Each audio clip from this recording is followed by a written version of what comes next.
আসসালামু আলাইকুম, স্বাগত জানাচ্ছি ডিডিবি নিউজ 24 এর আন্তর্জাতিক সংবাদে। সংবাদের শুরুতেই থাকছে সংবাদ শিরোনাম। যুদ্ধবিরতি সত্ত্বেও গাজায় ইসরায়েলি হামলায় নিহত ৩। কোনো হামলা মানেই সর্বাত্মক যুদ্ধ, ইরানের হুঁশিয়ারি। যুক্তরাষ্ট্রে ফেডারেল এজেন্টের গুলিতে নিহত আরও একজন, বিক্ষোভ তীব্র। চুক্তি ছাড়াই শেষ হল ইউক্রেন, যুক্তরাষ্ট্র, রাশিয়ার ত্রিপক্ষীয় বৈঠক। কানাডার ওপর ১০০% শুল্ক আরোপের হুমকি ট্রাম্পের। হাসিনার অবস্থান নিয়ে তির্যক মন্তব্য ভারতীয় সাবেক ক্রিকেটারের। এতক্ষণ শুনছিলেন সংবাদ শিরোনাম, এখন থাকছে বিস্তারিত। যুদ্ধবিরতি সত্ত্বেও গাজায় ইসরায়েলি হামলায় নিহত ৩। যুদ্ধবিরতি কার্যকর থাকার পরও ফিলিস্তিনের গাজা উপত্যকার বিভিন্ন এলাকায় হামলা চালিয়েছে দখলদার ইসরায়েলি বাহিনী। এতে ২ শিশুসহ ৩ ফিলিস্তিনি নিহত হয়েছেন। ড্রোন হামলা ও গুলিবর্ষণের এসব ঘটনায় আরও কয়েকজন আহত হয়েছেন বলে জানিয়েছে চিকিৎসা সূত্র ও প্রত্যক্ষদর্শীরা। আনাদোলুকে এক চিকিৎসা সূত্র জানায়, বেইত লাহিয়ার কামাল আদওয়ান হাসপাতালের কাছে আল জাওয়ারা পরিবারের ২ কিশোর, ১৪ বছর বয়সী সালমান জাকারিয়া ও ১৫ বছর বয়সী মোহাম্মদ ইউসুফ ইসরায়েলি বোমা হামলায় নিহত হন। তারা বেইত লাহিয়া এলাকার বাসিন্দা ছিলেন। প্রত্যক্ষদর্শীরা আনাদোলুকে জানান, চুক্তির শর্ত অনুযায়ী ইসরায়েলি সেনারা যে এলাকা থেকে সরে গিয়েছিল সেই এলাকাতেই ইসরায়েলি ড্রোন হামলায় ওই ২ কিশোর প্রাণ হারায়। এর আগে উত্তর গাজার জাবালিয়া শহরের ওল্ড গাজা স্ট্রিটে ইসরায়েলি হামলায় কয়েকজন ফিলিস্তিনি আহত হন বলে অ্যাম্বুলেন্স ও জরুরি সেবা বিভাগের এক সূত্র আনাদোলুকে জানিয়েছে। অন্য এক ঘটনায় উত্তর গাজার বেইত লাহিয়ার আল সালাতিন এলাকায় ইসরায়েলি গুলিতে এক ফিলিস্তিনি আহত হয়েছেন বলে চিকিৎসা সূত্র জানিয়েছে। এদিকে খান ইউনিসের দক্ষিণে কিজান আল নাজার এলাকায় ইসরায়েলি হামলায় এক ফিলিস্তিনি নিহত হয়েছেন বলে চিকিৎসা সূত্রগুলো জানিয়েছে।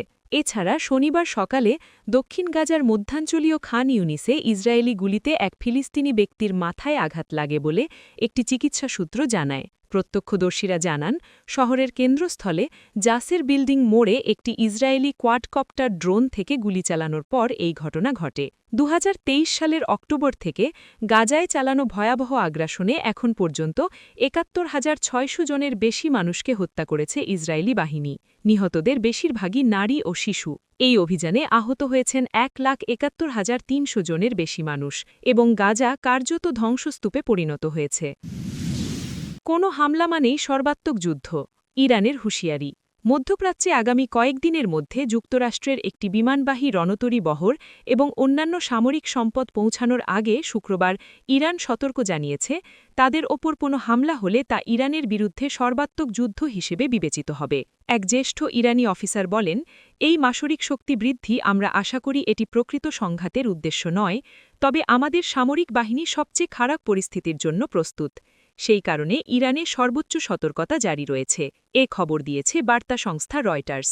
ওই অফিসার আরও বলেন, এবার কোনো হামলা, সেটা সীমিত হোক, অসীম হোক, সার্জিক্যাল হোক, কাইনেটিক হোক, যাই নাম দেয়া হোক না কেন, আমরা সেটিকে আমাদের বিরুদ্ধে সর্বাত্মক যুদ্ধ হিসেবে দেখব এবং তা নিষ্পত্তি করতে আমরা সবচেয়ে কঠোরভাবে জবাব দেব। যুক্তরাষ্ট্রের প্রেসিডেন্ট ডোনাল্ড ট্রাম্প বৃহস্পতিবার বলেন, যুক্তরাষ্ট্রের একটি নৌবহর ইরানের দিকে অগ্রসর হচ্ছে, তবে তিনি আশা করেন সেটি ব্যবহার করতে হবে না। একই সঙ্গে তিনি তেহরানকে বিক্ষোভকারীদের হত্যা বা পরমাণু কর্মসূচি পুনরায় শুরু না করার বিষয়ে বার্তাবর্ণনা পুনরাবৃত্ত করেন। ইরানি ওই অফিসার বলেন, যুক্তরাষ্ট্র যদি ইরানের সার্বভৌমত্ব ও ভূখণ্ডগত অখণ্ডতা লঙ্ঘন করে, আমরা জবাব দেব।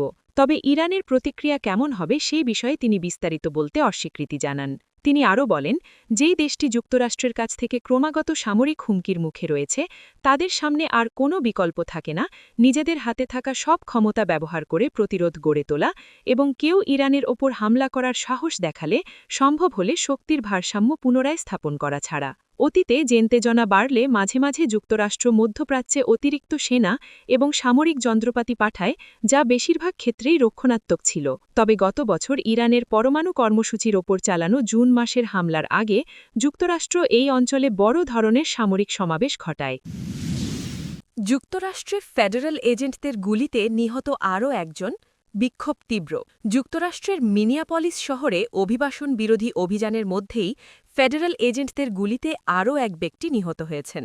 কর্তৃপক্ষ জানিয়েছে এই ঘটনায় নতুন করে বিক্ষোভ শুরু হয়েছে এবং প্রেসিডেন্ট ডোনাল্ড ট্রাম্পের ওপর শহর থেকে ভারী অস্ত্রে সজ্জিত ফেডারেল বাহিনী প্রত্যাহারের দাবি জোরালো হয়ে উঠেছে। শনিবার ২৪শে জানুয়ারি আল জাজিরার প্রতিবেদনে বলা হয়, মিনিয়াপলিস পুলিশ বিভাগের প্রধান ব্রায়ান ওহারা সাংবাদিকদের জানান, ৩৭ বছর বয়সী এক ব্যক্তি শনিবার হাসপাতালে মারা যান, তাকে একাধিকবার গুলি করা হয়েছিল। নিহত ব্যক্তি মিনিয়াপলিসের বাসিন্দা এবং যুক্তরাষ্ট্রের নাগরিক ছিলেন। এদিকে নিহতের বাবা-মা তার পরিচয় নিশ্চিত করে জানান, তার নাম অ্যালেক্স প্রেট্টি, তিনি একটি হাসপাতালের ইন্টেন্সিভ কেয়ার ইউনিটের নার্স হিসেবে কাজ করতেন। এই প্রাণঘাতী ঘটনা এমন এক সময় ঘটল যখন কয়েক সপ্তাহ ধরে মিনিয়াপলিসে অভিবাসন দমন অভিযানের অংশ হিসেবে ফেডারেল এজেন্ট ও অভিবাসন কর্মকর্তাদের মোতায়েন করা হয়েছে। ট্রাম্প প্রশাসনের অভিবাসন বিরোধী নীতির অংশ হিসেবেই এসব অভিযান চলছিল। এর আগে গত ৭ জানুয়ারি ৩৭ বছর বয়সী রেনি গুড নামের এক নারী নিহত হবার পর থেকে মিনিয়াপলিসে প্রতিদিনই বিক্ষোভ চলছিল। ওই ঘটনায় ইমিগ্রেশন অ্যান্ড কাস্টমস এনফোর্সমেন্ট বা আইসিই এর এক কর্মকর্তা তার গাড়ির ভেতরে গুলি চালালে রেনি গুড মারা যান। এছাড়া গত সপ্তাহে শহরে আলাদা এক ঘটনায় এক ভেনেজুয়েলার নাগরিককেও গুলি করে আহত করা হয়। মিনেসোটা অঙ্গরাজ্যের গভর্নর টিম ওয়ালস সেন্ট পল শহরে আলাদা এক সংবাদ সম্মেলনে বলেন, এটি আমাদের অঙ্গরাজ্যের মানুষের বিরুদ্ধে সংঘটিত নিষ্ঠুরতার এক অভিযান, আর আজ সেই অভিযানে আরেকটি প্রাণ ঝরে গেল। এই হত্যাকাণ্ডের তদন্ত মিনেসোটা অঙ্গরাজ্য নিজেই করবে। চুক্তি ছাড়াই শেষ হল ইউক্রেন, যুক্তরাষ্ট্র, রাশিয়ার ত্রিপক্ষীয় বৈঠক। যুক্তরাষ্ট্রের মধ্যস্থতায় আবুধাবিতে ইউক্রেন রাশিয়ার দ্বিতীয় দফার আলোচনা শেষ হয়েছে। যুদ্ধবন্ধের লক্ষ্যে হওয়া এই প্রথম ত্রিপক্ষীয় বৈঠকে কোনো চুক্তি হয়নি। তবে উভয় পক্ষই আলোচনায় অগ্রগতির ইঙ্গিত দিয়েছে এবং নতুন বৈঠকের সম্ভাবনার কথা বলেছে। খবর রয়টার্সের। শুক্রবার ও শনিবার ২৩ ও ২৪শে জানুয়ারি সংযুক্ত আরব আমিরাতে যুক্তরাষ্ট্রের মধ্যস্থতায় অনুষ্ঠিত হয় ৩ পক্ষের শান্তি আলোচনা। রাশিয়া ও ইউক্রেনের প্রতিনিধিদের মধ্যে মুখোমুখি কথা হয়েছে, জানায় সংযুক্ত আরব আমিরাত। দেশটির সরকারের একজন মুখপাত্র জানান, যুক্তরাষ্ট্র সমর্থিত শান্তি কাঠামোর মূল উপাদানগুলো বৈঠকে প্রাধান্য পেয়েছে। পরিবেশ ছিল ইতিবাচক ও গঠনমূলক। তবে কেন্দ্রবিন্দু ছিল যুদ্ধ শেষ করার সম্ভাব্য শর্ত, ডনবাসের বিতর্কিত অঞ্চলগুলোর ভবিষ্যৎ এবং ইউক্রেনের জ্বালানি ইনফ্রাস্ট্রাকচারে যুদ্ধবিরতির সম্ভাবনা। ইউক্রেনের প্রেসিডেন্ট ভলোদিমির জেলেনস্কি আলোচনাকে গঠনমূলক বলে আখ্যা দিয়েছেন। তিনি বলেন, যুক্তরাষ্ট্র যুদ্ধ শেষ করার কিছু সম্ভাব্য কাঠামো প্রস্তাব করেছে। এর মধ্যে রয়েছে যুদ্ধ শেষ করার শর্ত এবং সেই প্রক্রিয়ায় প্রয়োজনীয় নিরাপত্তা নিশ্চয়তা। এছাড়াও দুই পক্ষ প্রস্তুত থাকলে আগামী সপ্তাহেই আরেকটি বৈঠকের সম্ভাবনার কথা জানান তিনি। ইউক্রেন আলোচনায় এগোতে প্রস্তুত বলেও উল্লেখ করেন। একই সুরে রাশিয়ার পররাষ্ট্র মন্ত্রণালয় জানিয়েছে, মস্কো ভবিষ্যৎ আলোচনায় অংশ নিতে রাজি। আলোচনার আগে মস্কোতে রুশ প্রেসিডেন্ট পুতিনের সঙ্গে ৪ ঘণ্টার বৈঠক করেন মার্কিন দূত জ্যারেড কুশনার ও স্টিভ উইটকফ। একজন মার্কিন অধিকর্তা বলেন, বৈঠকটি খুবই ফলপ্রসূ ছিল এবং যুদ্ধ শেষ করার পথে যেসব রাস্তা এখনও খোলা রয়েছে সেগুলো নিয়ে আলোচনা হয়েছে। তবে আবুধাবির দুদিনের আলোচনার শেষে কোনো চুক্তির ঘোষণা আসেনি। কানাডার ওপর ১০০% শুল্ক আরোপের হুমকি ট্রাম্পের। চীনের সঙ্গে ঘোষিত বাণিজ্য চুক্তি এগিয়ে নিলে কানাডার ওপর ১০০% শুল্ক আরোপের হুমকি দিয়েছেন যুক্তরাষ্ট্রের প্রেসিডেন্ট ডোনাল্ড ট্রাম্প। স্থানীয় সময় শনিবার ২৪ জানুয়ারি সামাজিক মাধ্যম ট্রুথ সোশ্যালে এক বিবৃতিতে কানাডার প্রধানমন্ত্রী মার্ক কার্নিকে উদ্দেশ্য করে ট্রাম্প বলেছেন, কানাডাকে ব্যবহার করে চীন তাদের সস্তা পণ্য যুক্তরাষ্ট্রে ঢুকিয়ে দেবে। কার্নি যদি এমনটি মনে করে থাকেন তাহলে তিনি চরমভাবে ভুলে আছেন। ট্রাম্প আরও বলেছেন, যদি কানাডা চীনের সঙ্গে বাণিজ্য চুক্তি করে তাহলে যুক্তরাষ্ট্রে আসা কানাডিয়ান সকল পণ্যে তাৎক্ষণিক ১০০% শুল্ক আরোপ করা হবে। উল্লেখ্য, ট্রাম্প কানাডার প্রধানমন্ত্রী মার্ক কার্নিকে প্রধানমন্ত্রী হিসেবে অভিহিত না করে গভর্নর কার্নি হিসেবে অভিহিত করেছেন। এদিকে কানাডা যুক্তরাষ্ট্র বাণিজ্য বিষয়ক কানাডিয়ান মন্ত্রী ডমিনিক লেব্লাঙ্ক মাইক্রোব্লগিং সাইট এক্সে শনিবার লেখেন, চীনের সঙ্গে মুক্ত বাণিজ্য করার ক্ষেত্রে তাদের তোড়জোড় নেই। গত সপ্তাহে চীনের সঙ্গে যে চুক্তি হয়েছে সেটি শুল্ক নিয়ে গুরুত্বপূর্ণ কিছু সমস্যার সমাধান। তিনি জানিয়েছেন, কানাডার নতুন সরকার কানাডার অর্থনীতি শক্তিশালী করছে, যার পরিকল্পনা হল দেশে এবং বিদেশে বাণিজ্যিক অংশীদারিত্ব শক্তিশালী করা। প্রসঙ্গত, গত বছরের জানুয়ারিতে প্রেসিডেন্ট হিসেবে দায়িত্ব নেন ট্রাম্প। এর আগে থেকেই কানাডিয়ান পণ্যে শুল্ক আরোপের হুমকি দিচ্ছিলেন তিনি। এছাড়া কানাডাকে যুক্তরাষ্ট্রের ৫১তম অঙ্গরাজ্য হওয়ার আহ্বানও জানিয়েছিলেন তিনি। হাসিনার অবস্থান নিয়ে তির্যক মন্তব্য ভারতীয় সাবেক ক্রিকেটারের।